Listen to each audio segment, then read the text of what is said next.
Ti e zgjuar, orë vonë, dhe shikon reflektimin e dritës në gotën e kafes. Pyes veten pse ekziston diçka në vend ta zgjoje. Pyetja është e thjeshtë. Pastaj fshihet një prapasken që do të godas mendjen tuaj. Në një laborator verisor francez, fizikani Alain Aspect në 1982 krijesoi një eksperiment që ndryshoi mënyrën si shohim lidhjet midis grimcave. Ai prodhoi çifte grimcash të çiftëzuara dhe matjet treguan korelacione që nuk mund të shpjegoheshin nga një realitet lokal i parapërcaktuar. Ky rezultat nuk është një lajm sensacional. Ai sfidon besimin ton për një botë të ndërtuar nga objekte të pavarura. Ju ndoshta jeni skeptik. Mirë, skeptizmi është shoku më i mirë i mendimit serioz. Do t'ju kërkoj të mbani atë skepticizëm ndërsa kalojmë nga gota juaj në laboratorin ku u shfaq koha e pyetjes më të madhe. Pyetja themelore që do të na drejtojë gjithë këtë pjesë është e thjeshtë dhe terrorizuese njëkohësisht. Pse ka diçka dhe jo asgjë? Kjo nuk është pyetje fizike e zakonshme që zgjidhet me matje të tjera. Ajo ka gishtin në themelet e ontologjisë dhe në kufijtë e dijes. Ne do ta shqyrtojmë me kujdes, duke shpërndar konfuzionin në copat e qarta. Për të mos u hutuar, duhet të ndajmë një mënyrë të qartë të menduarit. Do ta ndajmë asgjën në 3 nivele të ndryshme, dhe secilin do ta shqyrtojmë me shembuj dhe me emrat të njerëzve që sollën këtë mendim. Ky ndarës nuk është vetëm akademik. Ai parandalon përzierjen e argumenteve dhe nxjerrjen e përfundimeve të gabuara. Niveli i parë është asgjëja metafizike. Kjo është përcaktimi klasik i filozofisë. Mungesa absolute e çdo gjëje dhe e çdo pronësie. Në këtë kuptim filozofik, nuk ka hapësirë, nuk ka kohë, nuk ka ligje, nuk ka as instrumente që të matin diçka. Imagjinoni një kornizë jashtë çdo mundësie. Kjo është asgjëja metafizike. Niveli i dytë është vakumi fizik, një koncept nga fizika që duket i ngjashëm, por është i ndryshëm. Fizikanë si Jacob Bekenstein në 1973 dhe Stephen Hawking në 1974 vunë teksin mbi rolin e informacionit dhe të entropisë në hapësirat me gravitet. Do ta trajtojmë këtë shembull historik më poshtë. Vakumi fizik nuk është bosh. Ai është një gjendje e energjive minimale ku fluturon aktiviteti kuantik, si valët e një liçeni të qetë që sërish dridhen në sipërfaqe. Niveli i tretë është boshllëku matematik, ku kuptohet si mungesa e strukturës matematike. Ky është terreni i mendimtarëve si Max Tegmark, i cili në 2008 dhe më pas në punime të tjera propozoi se realiteti mund të jetë një strukturë matematike. Në këtë kuptim, quote, një do të ishte thjesht mungesa e një formule, një ekuacioni që bën të lëviz botën. Secili nga këta nivele duket i arsyeshëm në vetvete, por problemi lind kur i përzjejmë ato pa kujdes.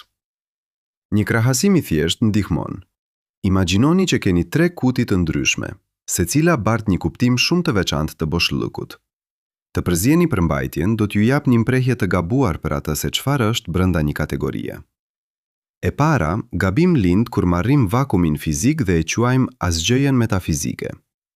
Kjo ndodh shpesh në artikuj popullor që thonë se vakumi krijon universin nga asgjëja. Vakumi fizik megjithatë quhet për strukturë dhe për potencial fizik. Ai nuk është mungesë absolute. Kjo është thelbi i keq interpretimit që ne do të shqyrtojmë. Në mënyrë simetrike, të konsiderosh boshllëkun matematik si një provë të mungesës metafizike është po ashtu gabim. Një teori matematike mund të përshkruajë realitetin, por ajo nuk tregon se pse kjo teori ekziston fizikisht. Max Tegmark, në punimet e tij të 2008, propozoi universin si një strukturë matematikore. Kjo ide është elegante, por ajo nuk zëvendëson pyetjen se pse ekziston ndonjë strukturë në vend të asgjëje. Le të kthehemi tek eksperimenti i parë që përmendëm dhe të shohim si ai na sjell në prag të dilemës. Eksperimenti i Alain Aspect në 1982 tregoi shkelje të kufive të Bell që John S. Bell formuloi në 1964. Bell vendosi një test të thjeshtë që dallon mes teorive lokale dhe parashikimeve të mekanikës kuantike.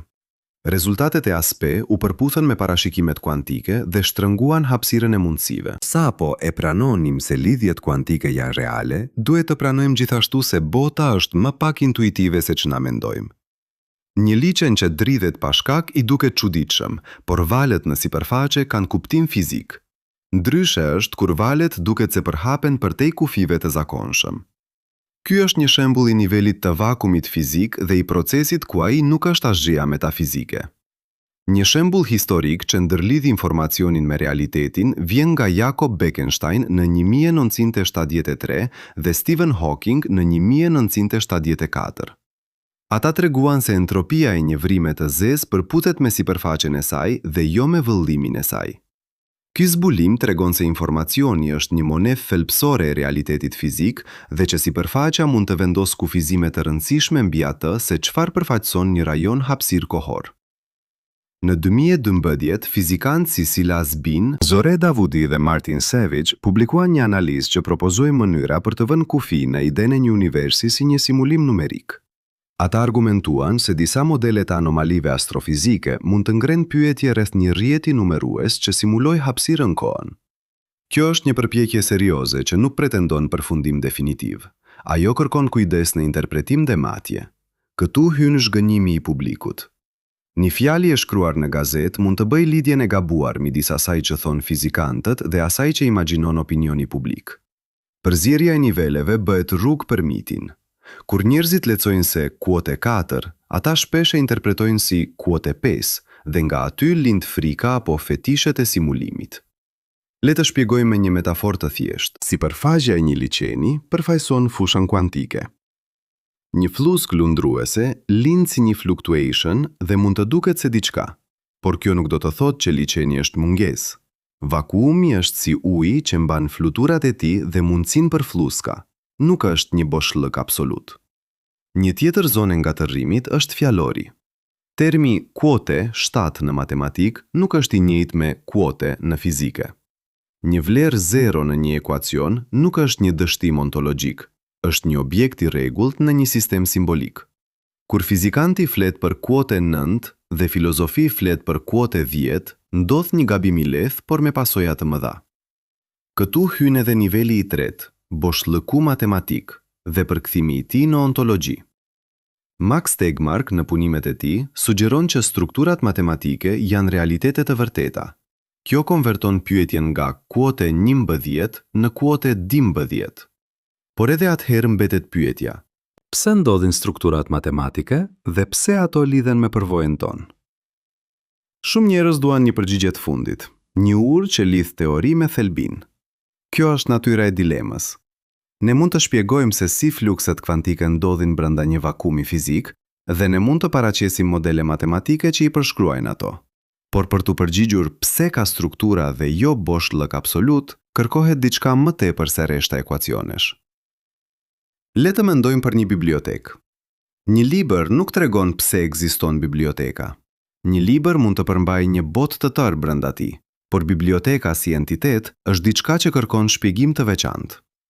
Kështu është edhe ideja që informacioni përbën realitetin. Ai nuk përgjigjet automatikisht pyetjes metafizike të origjinës. Një trazim i zakonshëm është të merrni provat e brendshme të një sistemi dhe t'i shtrini deri te përgjigjet metafizike. Në shkencë, kjo quhet mbingarkesë e interpretimit. Fizikantët, për shembull Gerard Hooft në 1993 dhe Leonard Susskind në 1995, folën për holografin dhe për reduktimin e dimensioneve në gravitet. Kjo zbulon se informacioni dhe sipërfaqja mund të jenë më themelor se sa vëllimi, por nuk do të thotë se kemi hyrë në domenin e asgjëjes metafizike. Pra, çfarë duhet të bëjmë kur dalin paradokset? Parimisht, të mos ngatërojmë nivelet. Të pyesim konkretisht, apo flasim për një teori matematike, apo flasim për një shtet fizik të vakumit, apo për një pohim metafizik që refuzon çdo ekzistencë? Kur t'i përcaktojmë termat, dilemat shërohen pjesërisht. Këtë qasje ndoqi edhe Nick Bostrom kur në 2003 propozoi trilemen e argumentit të simulimit. Ai e formsoi problemin si një pyetje statistikore dhe epistemike mbi mundësitë e civilizimeve që mund të krijojnë simulime. Bostrom shpjegon më shumë logjikën e bazës së mundësive se sa të kërkojë përgjigje metafizike absolute. Edhe pse trilema e Bostrom është filozofike, ajo varet nga dalimi i saktë midis asaj që kuptojmë me kuote 13 dhe me kuote 12. Duke mos bërë këtë dalim, shumë argumente për simulimin mbështeten në përzierje të niveleve që sapo përshkruam. Ky është gabimi i parë i madh që duam ta shmangim. Nga ana tjetër, disi më pak romantike, problemi praktik është se shumë sugjerime për kuote 11 binden në modele të brishtave të ndjeshme ndaj parakushteve. Studiues si Silas Bean dhe bashkëpunëtorët e tij në 2012 trajtuan mënyra potenciale për të kërkuar shenja në modelet e larta të energjisë, por ata vetë paralajmëruan se rezultatet do të jenë delikate. Matja kërkon kujdes dhe interpretimi kërkon paqe mendjeje. Le të rikthehemi te frika që shumë kanë kur dëgjojnë fjalën kuote 16. Imagjinoni një projektor që tregon filmin tuaj të jetës, është ide e fuqishme dhe e shqetësueshme. Por duhet të pyesim, apo përdorim metaforën e projektorit për të thënë se realiteti fizik është i ndërtuar nga sinjale digjitale, apo po përdorim vetëm një mjet intuitiv për të përshkruar kufijtë e teorive tona. Në fund të kësaj pjese fillestare, ne duhet të mbajmë dy ide kryesore. E para, asgjëja nuk është një koncept unik, ajo ka të paktën 3 nivele që nuk duhet të përzihen. E dyta, kombinimi i gabuar i këtyre niveleve prodhon përfundime të gabuara dhe ndonjëherë dramatike. Këto dy udhëzime do të na shpinë në pjesat e ardhshme, ku do të shqyrtojmë prova konkrete dhe interpretimet e tyre. Por mos u qetësoni plotësisht. Pyetja mbetet e hapur dhe tronditse. A është realiteti thjesht një strukturë informacioni, një fushë me dridhje, apo një diçka që mbetet jashtë çdo kuadri? Ne nuk do ta mbyllim këtë përgjigje këtu. Ne po hapim një udhë drejt. Portat e kësaj ideje janë të shumta dhe disa janë të errëta. Mbani këtë pamje. Ju shikoni reflektimin e dritës në gotën e kafes dhe para syve shfaqet më shumë se një rastësi fiziologjike. Ajo është një urë midis përvojës suaj të brendshme dhe pyetjes më të vjetër të mendimit njerëzor. Të kuptuarit e niveleve të quote 17 është hapi i parë për të mos qenë mashtruar nga përktimet e gabuara dhe për të ndjekur me qetësi provat që vijnë nga eksperimenti dhe nga matematika. Në kapitullin tjetër, ne do të zbresim më në thellësi të çdo niveli. Do të eksplorojmë me shembuj eksperimental dhe me detaje historike se si çdo koncept lind dhe ku dështojnë përfundimet e nxituara. Për momentin, mbani skepticizmin dhe kuriozitetin të bashkuar si dy anët e një monedhe që nuk mund të ndahet. Fjala e madhe e këtij kapitulli fillon me një paradoks. Autoritetet më të mëdha të fizikës e quajtën dikur atë që sot matet në laborator si energji e plot. Ju ndoshta e mendoni fjalën si një kuti pas një send brenda. Por këtu vjen goditja. Fizikani Hendrik Casimir në 1948 propozoi se kjo nuk është bosh fare. Ajo sintetizon një forcë të matshme. Ky është casti kur fjala e autoritetit shkencor dhe rezultatet eksperimentale hyjnë në konflikt dhe na detyrojnë të pyesim cilin prej tyre do ta besojmë. Sa po dëgjoni kuote 21, instinkti juaj lufton me fjalën. Por kjo nuk është një fabul. Në mënyrë të beftë, teoria dhe eksperimenti u bashkuan për të treguar se vetë fusha elektrike dhe magnetike në boshësi sjellin ndridhje që kanë pasoja reale. Një metaforë thjesht të ndihmon. Mendoni sipërfaqen e një liçeni të qetë në një natë pa erë? Nga larg duket e qetë, por në shkallë të imët, uji dridhet nga valë të pafund. Kjo sipërfaqe shërben si imazh për vakumin kuantik. Ai duket i qetë, por brenda tij vlon aktivitet. Le të qartësojmë termat pa mistere. Në fizikën bashkohore nuk do të thot mungesë totale substancee, por është shteti bazi fushave kuantike. Një fushë kuantike është si një rrjet i padukshëm që mbush çdo centimetër të hapësirës dhe secila prej këtyre fushave ka nivele energjie edhe kur nuk ka ndonjë pjesë materie të dukshme. Këto nivele të mbetura quhen energji zero pik ose energji themelore dhe ato janë pritshmëri matematike të teorisë që flet për dridhjet e pandërprera të fushave. Shpjegimi i thjeshtë. Imagjinoni çdo pikë të hapësirës si një litar i vogël që dridhet edhe kur nuk ka njeri që ta tund.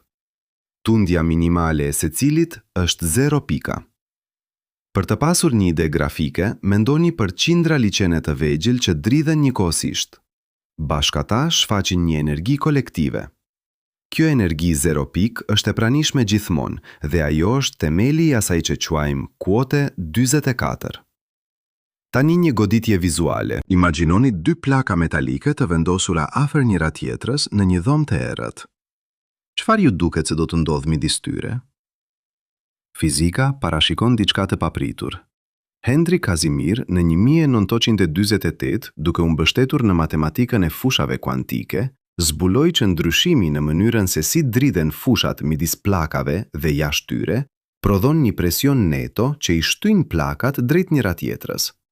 Ky është efekti që mban emrin e tij, efekti i Casimirit. Në terma të thjesht, bllokimi i disa valve virtuale midis plakave redukton energjinë mes tyre në krahasim me hapësirën përreth. Përmbledhur shkurt, më pak mundësi dridhjeje brenda baraspeshon me presion më të vogël brenda dhe plakat shtyhen nga presioni i jashtëm. Ky formulim duket poetik, por është matje e ngurtë e diçkaje që dikur quhej QUOTE 2.15. Por prisni, dhe këtu lind një nga ato klifet e vogla që kërkoni. Efekti i Casimirit nuk është vetëm një predikim matematik. Ai u mat për herë të parë nga fizikanti M.J. Sparney në 1958 në laboratorin e tij dhe më vonë, matje më të saktë erdhën nga Steve K. Lamoureux në 1997 në laboratorin kombëtar Los Alamos. Kjo do të thotë se ajo çka teoria pretendonte në letër u gjend në botën reale. Eksperimenti mori fizikën nga fjala dhe bëri atë trup. Dhe përsëri një vizual tjetër që mban ritmin. Imagjinoni dy dhoma të lidhura me një derë që vërtitet paksa të hapur. Në njërin dhomë ka shumë njerëz që bërtasin dhe në tjetrën është qetësisht bosh. Frika e ajrit e shtyn njerëzit të ndizen drejt hapësirës ku më pak njerëz janë. Në variacionin fizik, Quot 46 janë modalitetet të valve kuantike dhe Quot 47 është numri i tyre. Ky është thelbi i mënyrës se si bota e mikroskopike prodhon një forcë makroskopike. Shpjegimi teorik është i thjesht por i thellë. Teoria e fushave kuantike përkufizon energjinë e vakumit si shumën e kontributit të gjithë oscilatorëve të vegjël në çdo pikë të hapësirës. Kur vendosni kufi, si plakat metalike, ju ndryshoni kush modalitete janë të lejuara. Kjo është si të mbyllni disa rrugë në një qytet. Trafiku ndryshon dhe presioni i përgjithshëm mund të ndryshojë. Doza e saktë e forcës është llogaritje e ndërlikuar, por rezultatet janë të parashikueshme dhe matjet i konfirmojnë ato. Por është e rëndësishme të bëjmë një ndalim metodik këtu. Disa fizikantë dhe filizmatik gjejnë në efektin e Casimirit një provë absolute se vakumi është një rezervuar i vërtet i energjisë që mund të përdoret pa kufi ose që provon nevojën për një mekanik të thellë të llojit mistik. Ky interpretim është joshës, por është tepër i shpejtë. Një alternativë teorike që paketoi shumë prej kësaj logjike u dha Evgeni Lifshitz në 1956, i cili tregoi se forca mund të përshkruhet edhe si një përfundim makroskopik i ndërveprimeve elektromagnetike midis materialeve dhe jo si një dëshmi e pashmangshme e një kuot 48 kuot të panjohur. Pra, çfarë tregon efekti i Casimirit dhe çfarë nuk tregon ai? Ai tregon qartë se ndikimet e vakumit kuantik janë reale dhe të matshme. Ai tregon se ndryshimi i kushteve kufitare mund të ndryshojë nivelin e energjisë bazë dhe të krijojë forca. Ai forcon idenë se informacioni teorik për energjinë nuk është thjesht spekulim matematik, është diçka që mund të preket. Por ai nuk tregon në mënyrë strikte që vakumi është burimi i një energjie të pamas që mund ta shfrytëzojmë pa kufi, apo që ky duhet të jetë themeli për një shpjegim kozmologjik pa defekte. Kjo duhet të mbahet mend kur kalojmë te pyetja më ambicioze. A mund të jetë universi vetë një prodhim i kësaj energjie zero pik? Idet populore e bëjnë këtë të tingëlloj si një zgjidhje e thjeshtë. Nëse vakumi përmban energji, atëherë universi mund të lindë si një fluktuacion. Edward P. Tryon në 1973 propozoi pikërisht këtë, universi si një valle fatale e fushave kuantike. Kjo sugjerim ndezi një diskutim të fortë dhe joshës mes fizikantëve, por këtu fillon skripta e vështirë. Problemi i energjisë totale në relativitetin e përgjithshëm është i nuancuar dhe shpesh i paqartë. Kur themi kuote 2.7, çfarë supozojmë saktësisht? A është kjo një deklaratë lokale apo një përfundim global që varet nga zgjedhja e koordinatave? Shumë fizikantë të gravitacionit vërejnë se energjia nuk është një koncept i thjesht lokal në teorinë e gravitetit. Ajo varet nga mënyra se si përkufizoni hapësirën dhe kohën. Kjo do të thotë se kuote 30 është një pohim që kërkon kujdes të madh. Le të vendosim një metaforë tjetër. Kursi bankari i një shteti mund të duket zero në një llogari kombëtare, por nëse ndryshoni valutën ose mënyrën e llogaritjes, shifra ndryshon. Në relativitet, mënyra e kuote 3 vjetë një kuote të energjisë është po aq e rëndësishme sa numrat vetë. Kështu, pretendimi se universi ka energji totale zero nuk mbyll pyetjet rreth origjinës së ligjeve që lejuan lindjen ose rreth arsyeve pse ky llogaritje specifike është e vlefshme. Një tjetër thelb është dalimi midis energjisë kuantike të vakumit, si ajo që manifeston efekte si Kazimiri, dhe lidhja e saj me kozmologjinë observabël. Kur fizikantët llogarisin densitetin e energjisë së vakumit nga fushat kuantike, ata arrin në vlera astronomike, që janë shumë më të mëdha se ajo që shohim si energji e errët në shkallën kozmologjike. Kjo është problemi i njohur i konstantës kozmologjike, pra i ndryshimit të madh midis parashikimeve teorike dhe vlerave të matur në qiell. Konstanta kozmologjike mund të përfiturohet si një densitet i vogël energjie që duket se shtyn për shpejtimin e zgjerimit të universit, dhe mospërputhja me llogaritjet teorike është një çështje e madhe që kërkon zgjidhje. Kjo kundërshtim na rikthon tek paradoksi i autoritetit. Matematikët dhe teoricienët mund të prodhojnë formula që duken të sigurta, por natyra nuk është e detyruar t'i pajtohet atyre.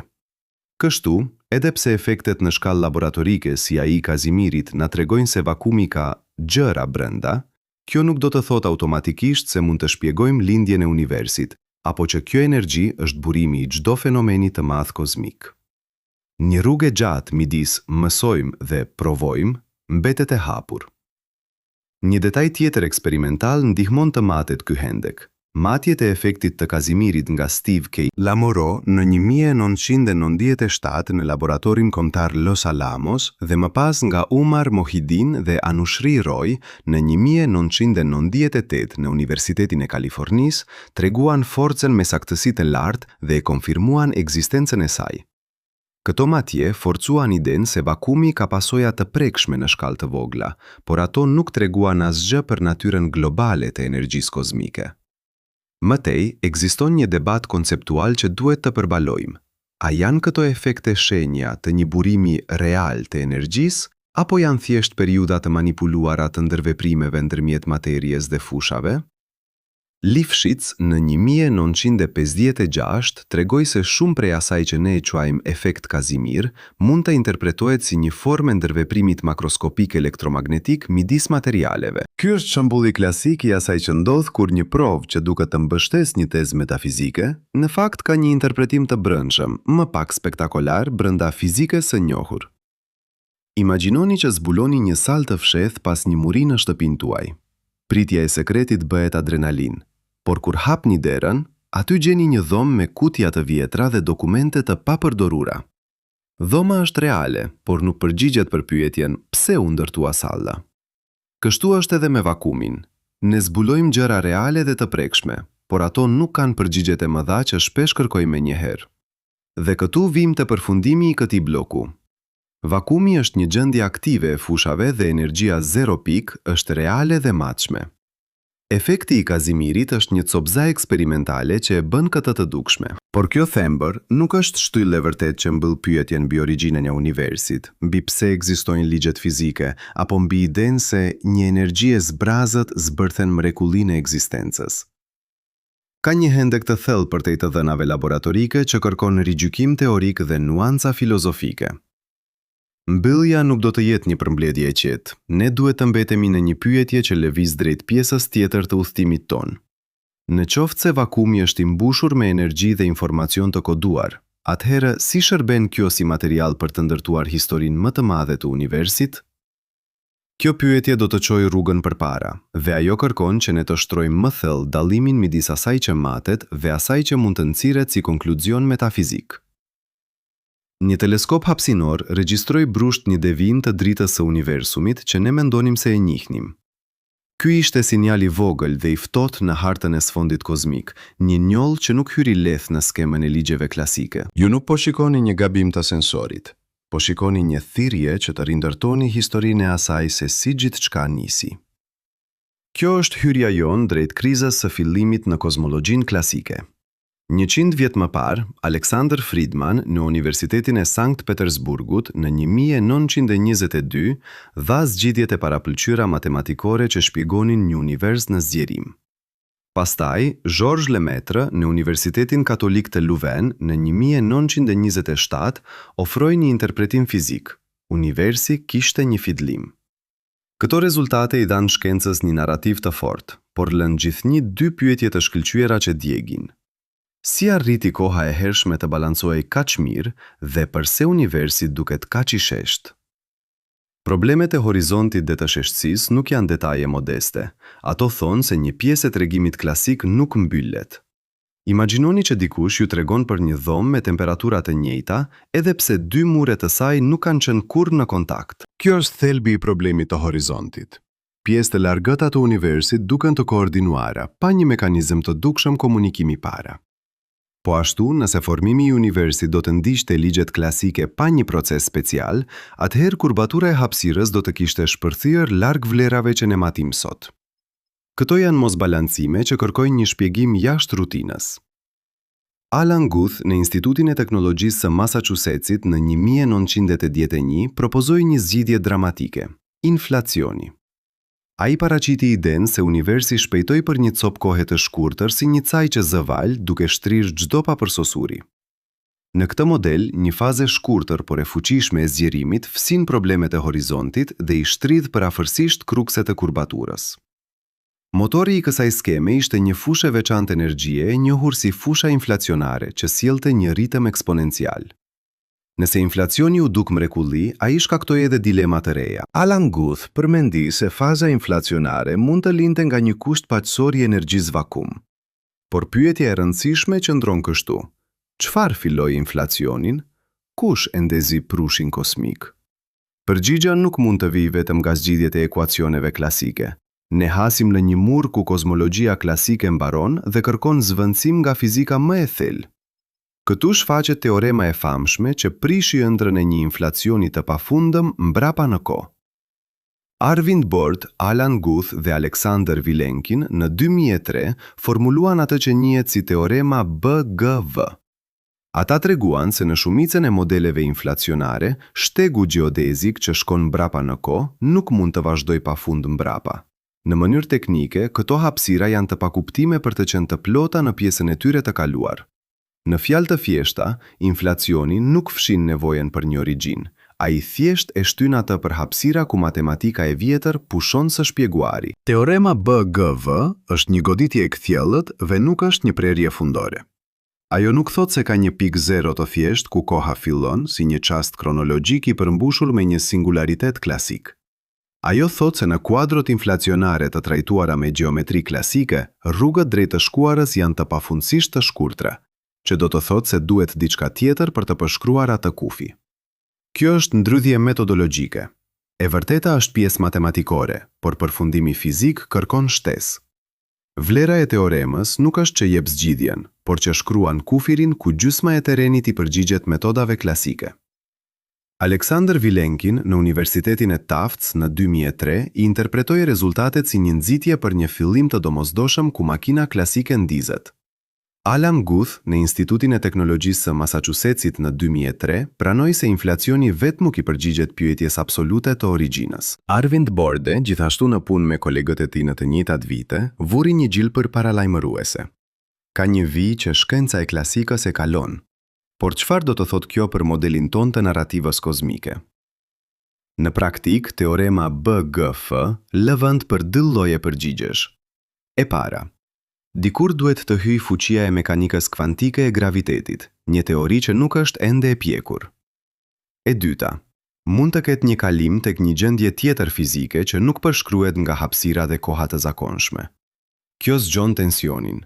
Jemi para një dere që kërkon një qelës të ri teorik, jo vetëm më shumë teleskop. Imagjinoni një rrugë të gjatë që përfundon në një urë të prishur. Teorema BGF është shenje paralajmërimit, rruga klasike të sjell deri te kura, por nuk tregon se çfarë ndodhet përtej. Ju mund të ecni përpara, por duhet një mjet i ri për të kaluar tyjerjen. Ky mjet mendohet të jetë fizika kvantike e gravitetit, diçka si një urë e ndërtuar me rregulla të ndryshme materialesh. Këtu hapet një boshllëk, ku përplasja e dy mënyrave mendimi bëhet e paevitueshme. Nga njëra anë, skemat e përmirësuara të inflacionit dhe shumë universit, nga ana tjetër, nevojat për një kornizë ku hapësira dhe koha nuk janë më variabla të vazhdueshme. Këto idet çojnë në koncepte si hapësira e diskretizuar, ku pikat e kohës dhe hapësirës marrin kuptime të tjera, dhe teoria e fushës klasike rrëzohet. Kjo është pika ku teoria tradicionale mbetet e pambushur, ku saktësisht ato përshkrime klasike pushojnë të jenë të mjaftueshme. Një tregues është vlera e energjisë, dhe për masat e shkurtra ku kurbatura e hapësirës arrin nivele të tilla, që termet kvantike bëhen po aq të rëndësishme sa termet klasike. Shkalla e Plankut, e cila është normuar si një shkallë jashtëzakonisht e vogël në të cilën ndikimet kvantike të gravitetit priten të dominonin, është vendi ku mendimi klasik bëhet i pafuqishëm. Kur arrini atje, hapësira dhe koha nuk sillen më si një pëllhurë e vazhdueshme. Stephen Hawking në Universitetin e Cambridge-it në 1974 dhe Jacob Bekenstein në Universitetin Hebraik të Jerusalemit në 1973 vunë, ndërkohë theksin të roli i informacionit në gravitet. Këto ide shtojnë pesh argumentit që kur hyjmë në zonën e Plankut, dimensionet e zakonshme të përshkrimit klasiko-termik humbasin. Informacioni, dhe jo një fushë klasike, mund të bëhet monedha kryesore e komunikimit mes mbetjeve të asaj kohe shumë të hershme. Shumë fizikantë, si Leonard Susskind në Universitetin e Stanfordit në 1995, propozuan se realiteti në nivele ekstreme mund të ketë natyrë holografike. Kjo nuk është një metaforë letrare. Ajo thotë se informacionet më themelore për një rajon me gravitet mund të ruhen në një sipërfaqe të ulët dimensional. Kur vim në këtë pikë, përshkrimi klasik i hapësirës tredimensionale si ambienti logjik i ngjarjeve nuk mjafton më. Pra, çfarë duhet të ndryshojë në modelin ton? Së pari, metodat që mbështeten në ekuacionet e Einsteinit dhe fushave të klasike duhet zvendësuar me një kornizë që trajton gjendje kvantike të vetë hapësirës. Së dyti, shpjegimet e ngjarjeve të hershme nuk mund të jenë vetëm vazhdimësi e ecurive klasike. Ato duhet të përfshin mënyra se si informacioni, entropia dhe matja bashkë veprojnë në kufijtë e një universi që sapo po ngrihej. Kjo është ndryshimi mes riprodhimit të vogël të një skene dhe ndërtimit të filmave nga korniza filestare. Silas Bean dhe kolegët e tij në Universitetin e Teksasit në 2012 propozuan teste konkrete të asaj se si një rrjet i fshehtë mund të lërë shenja në të dhënat astrofizike. Kjo lidhet me ide se ku mbaron përshkrimi klasik. Nëse universi është simuluar ose diskretizuar, atëherë sinjalet e IMTA do të shfaqen në spektër të lartë. Por deri tani, indicet mbeten të paqarta dhe të debatueshme. Këtu hyjnë kufizimet e instrumenteve dhe interpretimeve të modelimeve. Dhe megjithatë, zgjidhja nuk është thjesht teknike, ka një sfidë thelbësore epistemologjike. Edhe nëse prodhojmë një teori të fortë të kvant gravitetit që përshkruan fillimin, a do të mund ta verifikojmë atë me eksperimente direkte? Shkalla e energjive dhe përmasat janë jashtë kapacitetit të laboratorëve njerëzor. Kjo është arsyeja pse teorema BGV dhe problemet e inflacionit na çojnë tek pyetjet se si të bëjmë shkencë mbi origjinën, kur shumë prej elementeve janë përtej kontakteve të drejtpërdrejta. Këtu lind një dilemë tjetër. Ne mund të ndërtojmë modele matematikore të jashtëzakonshme dhe të kërkojmë shenja pasuese në universit, por gjithmonë do të mbetet mundësia që po interpretojmë një sinjal në dritën e një skeme të gabuar. Kjo është arsyeja që koha e hershme e universit është një kufi epistemik, po aq sa është fizik. Ne jemi detektues dhe interpretues, dhe secili interpretim mund të hapë rrugë të ndryshme të mendimit. Imagjinoni që keni një hartë të lashtë që tregon një kontinent të panjohur. Disa shenja tregojnë për një qytet, por ato mund të jenë simbole të ndryshme në varësi të kulturës që e bëri hartën. Kështu, prova jon kozmike kërkon një lehtësim të kujdesshëm teorik. Teorema BGV është si një shënim në margjin. Mos ec këtu pa një litar. Lirika është e fortë, por ne jemi ende palitarin, dhe kështu mbërrim në një tension që do të na çojë më tej. Nga njëra anë, kozmosi klasiko-inflacionar ofron një rrëfim të fuqishëm për një fazë që shpjegon uniformitetin dhe strukturën. Nga ana tjetër, teorema BGV dhe kufijtë e Plankut thonë se rrëfimi nuk është i plotë dhe kërkon një fillim më themelor ose një kornizë të re. Kjo nuk është thjesht një argument teknik, është një përplasje që ndryshon mënyrën se si ne mendojmë për kohën, shkakun dhe vazhdimsinë. Pjetja që lëviz narrativën tonë përpara është e thjeshtë dhe e frikshme në të njëjtën kohë. Nëse rruga klasike përfundon, çfarë vjen pas? A është ajo një gjendje ku natyra e realitetit ndryshon thelbësisht? Apo është një kufi që mund të përshkruhet me rregulla të reja të fizikës? Përgjigjja do të kërkojë jo vetëm matje më të mira, por edhe imagjinat teorike dhe guximin për të pranuar se disa intuita tona më themelore mund të jenë gati për të rindërtuar. Pjesa tjetër e udhëtimit kërkon që ne të hyjmë në laboratorët matematik dhe eksperimente mendore të gravitetit kvantik, të përleshemi me idetë e informacionit si element themelor dhe të pyesim nëse koncepti i një fillimi është fizikisht i kuptueshëm apo thjesht një simptom e kufizimeve të gjuhës matematikore që përdorim. Ne jemi në cep të një ndryshimi paradigmatik, vazhdimsi klasike kundrejt diskretizimit ose informacioni si substanca primare. Zgjidhjet, nëse do të vinë, do të ndryshojnë jo vetëm fizikën, por edhe historinë tonë metafizike për origjinën. Dhe megjithatë, fundi i kësaj pjese nuk jep një kulm të qetë. Ai lë një urë të hapur dhe një fener që dridhet në thellësi.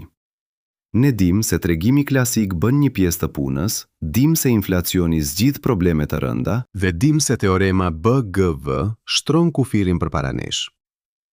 Por qelësia e ardhshëm është në zonën ku kohë dhe hapësirë ndërrojnë natyrë, dhe aty duhet të shkojmë në kërkim të përgjigjes. Sot, ndërsa ju po e dëgjoni këtë fjalë, atomi më i afërt rreth jush ka qenë dikur pjesë e diçkaje që nuk kishte as hapësirë dhe as kohë në kuptimin që ju njihni. Kjo nuk është vetëm një poezi. Është një pasqyrim i dilemës ku shpesh bien fizikantët kur shkojnë mbrapa nga inflacioni drejt asaj që quhet origjinë kuantike. Pyetja përpara jush është e thjeshtë dhe e tmerrshme. Si lind një univers nga diçka që nuk është më univers? Ne po përballemi me 3 pretendime konkurruese për lindjen kuantike të kozmosit dhe secila sjell një imazh tjetër të kuote 39.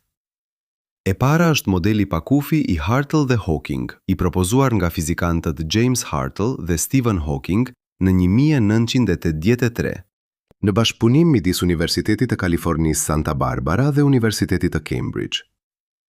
E dyta është skenari i tunelimit i Alexander Vilenkin nga 1982, i cili mendon për një shpërthim kuantik nga asgjëja. E treta, si një alternativë më pragmatike, është ideja e prangimit kuantik ose përplasjes kuantike që na vjen nga studimet e gravitetit kuantik, ide që u zhvillua në fillim të 2000-ve nga grupe si ai i Abaya Shtekar në Universitetin Shtetëror të Pensilvanisë. Hartle dhe Hawking sugjeruan diçka që është më pak metafizikisht tronditse dhe më shumë topologjikisht elegante. Universi nuk ka një kufi të kohës në fillim, ashtu si një sipërfaqe e rrumbullakët nuk ka skaj. Për ta, momenti lindjes nuk bënte kuptim për shkak se vetë koncepti i kohës, pranë asaj pike, kthehej në një drejtim më të ngjashëm me hapësirën. Për t'u shpjeguar, Hartle dhe Hawking përdorën idenë e integrimit të shtegut në gravitetin kuantik, duke u fokusuar në gjeometri euklidiane që lejojnë llogaritjen e amplitudave. Kjo është bukuria intuitive. Imagjinoni një top shumë të vogël që nuk ka asnjë cep ku mund të vendosësh një fillim. Në modelin pa kufi, fillimi është thjesht një zonë ku koha humbet. Natyrisht karakterin e saj temporal dhe bëhet pjesë e një sipërfaqe të qetë. Kjo eliminon singularitetin klasik që thoshte se fizikën nuk mund ta zgjerojmë përtej një pike ku densitetet bëheshin të pafundme. Por prisni. Kjo eleganteza matematikore nuk do të thotë se ne marrim përgjigje të qarta për probabilitetet e universumeve të ndryshme. Hartle dhe Hawking e formuluan idenë mbi bazën e punës së John A. Wheeler dhe Bryce DeWitt, veçanërisht ideve rreth ekuacionit Wheeler-DeWitt, për të cilin Bryce DeWitt publikoi punë vendimtare në 1967. Në praktik, mënyra si zgjedhësh drejtën e integrimit, Konturet komplekse dhe faktorët e matjes bëjnë që të varet shumë çfarë universesh duket se janë më shumë të mundshme sipas kësaj formule. Pamja e një bote pa kufi është një ankor vizual që qëndron si letër muri për këtë ide, një horizont i butë, pa atë ndarjen e tmeshme midis para dhe pas. Megjithatë, kritikët thonë se nëse nuk mund të përkthesh këto amplituda në probabilitetet e panjohura në mënyrë të palkundur, atëherë nuk ke një parashikim empirike që mund të provosh. Kjo është pika ku modeli përballet me problemin e masës dhe me pyetjen e vjetër të kohës në mekanikën kuantike e kombinuar me kozmologjinë. Alexander Vilenkin erdhi me një imazh tjetër, universi si një tunelizim kuantik nga një asgjë që nuk përmbante hapësirë apo kohë. Vilenkin, i cili prezantoi këtë vizion në 1982 te Universiteti Tufts, përdori metaforën e një grimce që tunelizon përtej një barriere energjie dhe shfaqet në anën tjetër. Për Vilenkin, ka një mënyrë për të vendosur kushtin e valës së daljes që tregon se universi ka dalë dhe nuk po krijohet vazhdimisht nga asgjëja. Në praktik, skenari i tunelimit prodhon një univers të vogël të mjaftueshëm për të rritur më pas në inflacioni. Kjo ide jep një mekanizëm për krijimin e një hapësire me një fillim të qartë dhe një zhafim ku një probabilitet i caktuar tregon se sa shpesh do të lindin universit e tilla. Por prisni. Pyetja e rëndësishme është se çfarë kuptoni me quote 14. Për Vilenkin, quote 49 është një gjendje pa hapësirë të klasike dhe pa kohë, por me rregulla kuantike që mund të lejojnë tunelimin. Metafora e fluskës që lind papritmas në një supë të qetë na ndihmon të shohim diferencën themelore mes dy modeleve.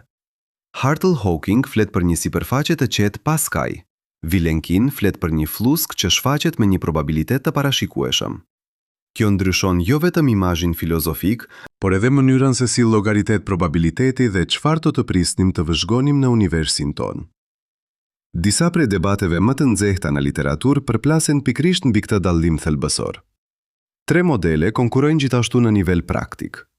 Po, modeli pa kufi sjell elegancë topologjike, por përballet me ambiguitete të matjes. Skenari i tunelimit ofron një mekanizëm më të qartë, por kërkon definicionin e kuote 50. Dhe një tret familje propozimesh thret në skenën ton idenë e një këmbimi të kaluarit dhe të tashmes, bounce-et kuantike. Këto të fundit, që morën hov në fillim të 2000-ve me punë eksperimentale dhe teorike nga Abaj Ashtekar dhe bashkëpunëtorët në Universitetin Shtetëror të Pensilvanisë, sugjerojnë se një fazë kompakte e kontraktimit mund të pasohej nga një kthim i shkaktuar nga efektet e gravitetit kuantik. Modeli i përplasjes është joshës, sepse zëvendëson pyetjen e lindjes nga asgjë me një pyetje tjetër. Nga çfarë vinte ajo fazë kontraktuese?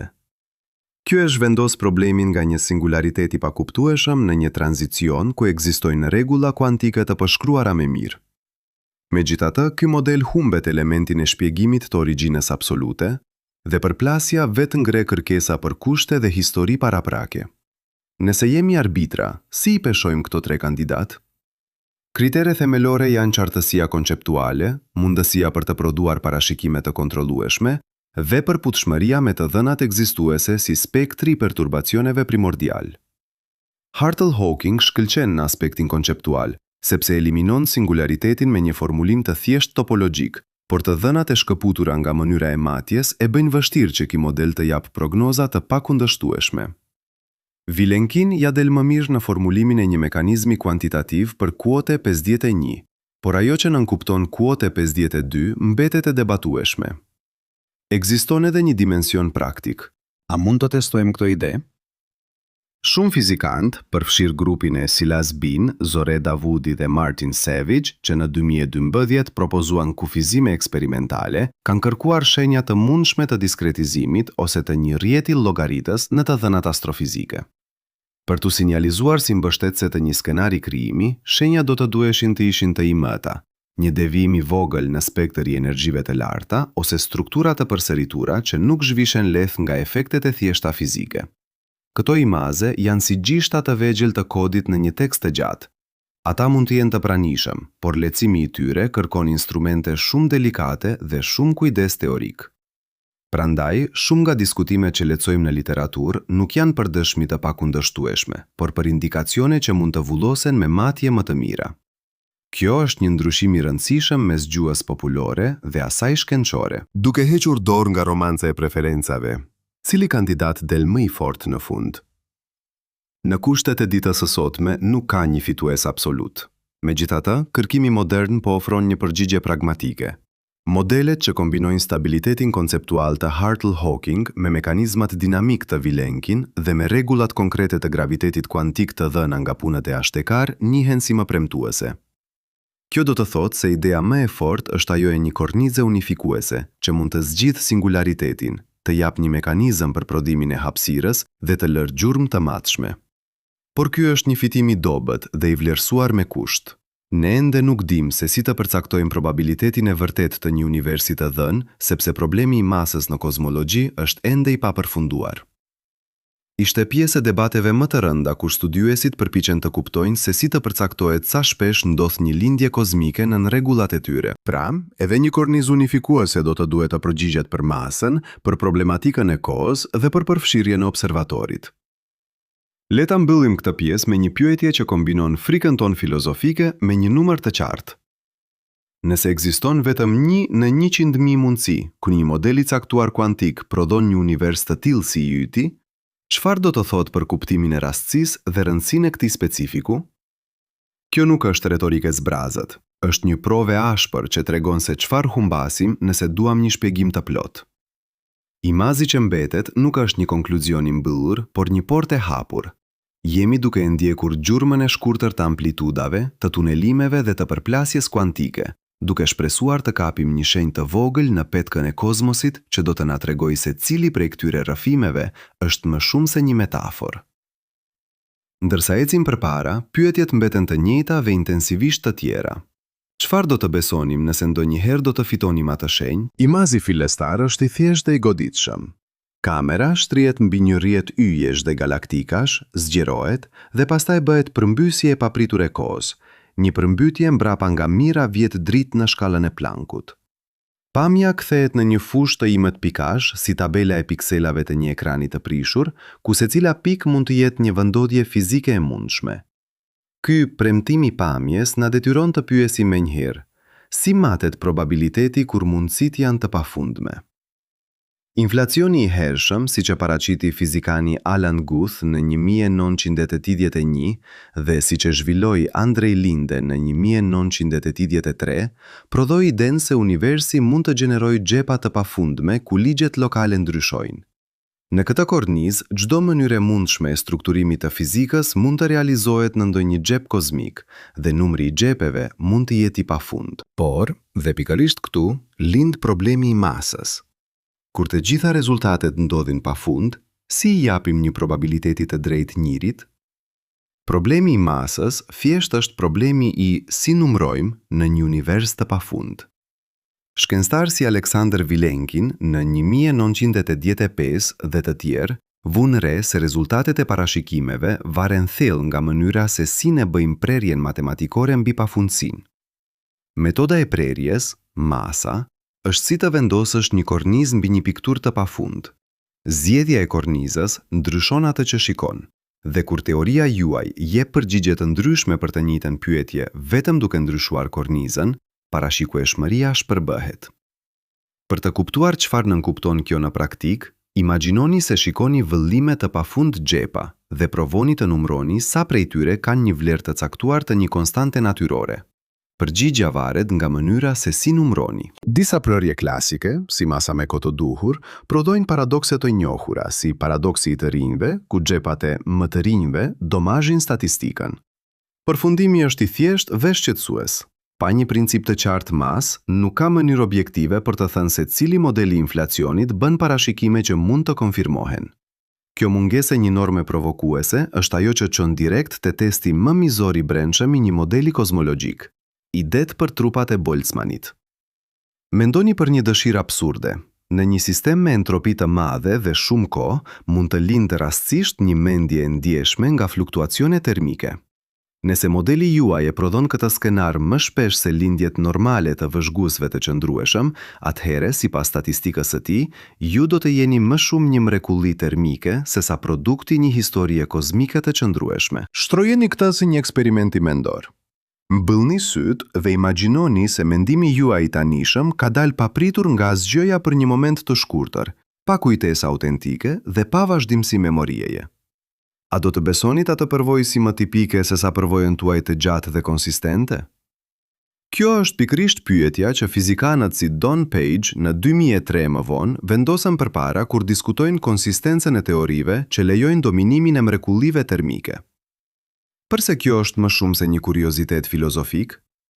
Sepse prania e një shumice të vëzhguesve që janë Boltzmann do të nënkuptonte se teoritë tona nuk parashikojnë botën që shohim. Don Page dhe bashkëpunëtor argumentuan se një teori që thotë se më shumë vëzhgues ekzistojnë si fluktuacione të papërmbajtura është në thelb epistemikisht problematike. Kjo e bën fenomenin e Boltzmannit një test logjik për brendinë e modelit, jo vetëm një detaj nostalgjik i termodinamikës. Si lidhet kjo me kufitë e informacionit dhe idetë për holografinë? Punimet themelore të Jakob Bekenstein në 1973 dhe të Stephen Hawking në 1974 vendosën informacionin në qendër të gravitetit, duke treguar se entropia lidhet me sipërfaqet dhe jo me vëllimet. Kjo do të thotë se nëse universi ka një kapacitet informacioni të kufizuar, nuk mund të mbaj pafund kopje të vëzhguesve të vërtet, dhe kështu një mënyrë për të shmangur Boltzmannët është të pranojmë një hapësirë gjendjeje të kufizuar. Por këto janë hipoteza të forta dhe ende të pazhvilluara në mënyrë të plot nga graviteti kuantik. Këtu hyjnë 3 strategjitë filozofike që komuniteti shpesh përdor për t'u përballur me këto ankesa dhe që do t'i krahasojmë më tej. E para është strategjia e prerjes dhe rregullave të masës. Imponojmë një kriter matematik për të numëruar dhe llogaritur probabilitete. E dyta është strategjia antropike dhe e përzgjedhjes. Pranojmë se duhet të pyesim vetëm për vëzhguesit të ngjashëm me ne, siç e formuloi Nick Bostrom në 2003. E treta është strategjia e kufizimit të hapësirës së shteteve fizike që kërkon një fundament teorik. Për shembull, nga ideja e holografisë si e propozuan Gerard Hooft në 1993 dhe Leonard Susskind në 1995. Strategjia e prerjes jep metodë, por shpesh ndihmon më shumë në llogaritje se sa në kuptim. Është si të vendosësh rregulla arbitrare për të numëruar yjet.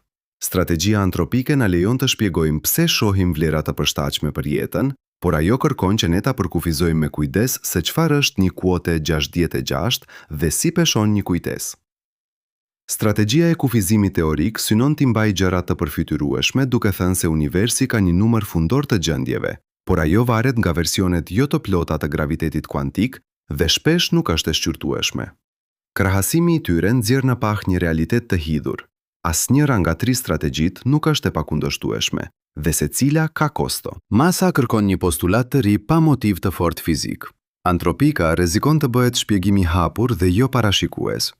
Kufizimi fundamental kërkon që teoritë të tregojnë pse shumë e gjendjeve është e fundme. Nuk mjafton të thotë kjo është e mundshme. Duhet të tregosh pse dëshmitë tjera më të thjeshta nuk janë më bindse. Një efekt praktik i kësaj bote të paqartë janë përpjekjet për të sjellë prova empirike që mund të favorizojnë një mas mbi tjetrën. Shkencëtarë si Silas Bin, Zore Davudi dhe Martin Savage në 2012 sugjeruan se disa modele të prera mund të lënë gjurmë në spektrin e lartë të pjesëve kozmike dhe kështu bëjnë premtime të provueshme. Kjo tregon një rrugë të qartë. Parashikueshmëria nuk vjen vetëm nga estetika filozofike, por nga aftësia e një mase për të gjeneruar shenja të matshme. Megjithatë, dhe këtu shfaqet pjesa më thellësore të temës. Pafundësia e varianteve nuk është shpjegim. Max Tegmark në 2008 propozoi që realiteti mund të jetë një strukturë matematike e gjithëpërfshirëse, por vetëm përmendja e të gjitha strukturave nuk zgjidh pyetjen e pse pikërisht ky koleksion strukturash duhet të prodhojë tashmërinë që përjetojmë. Është si të thuash se një bibliotekë me të gjitha librat shpjegon çfarë do të lexohet pa treguar asnjë sistem indeksimi që bën librin ton më të pranishëm. Për t'u kthyer te shembulli i bibliotekës pa indeks, mund të keni një arkiv infinit mundësish, por pa një rregull për dhënien e peshës.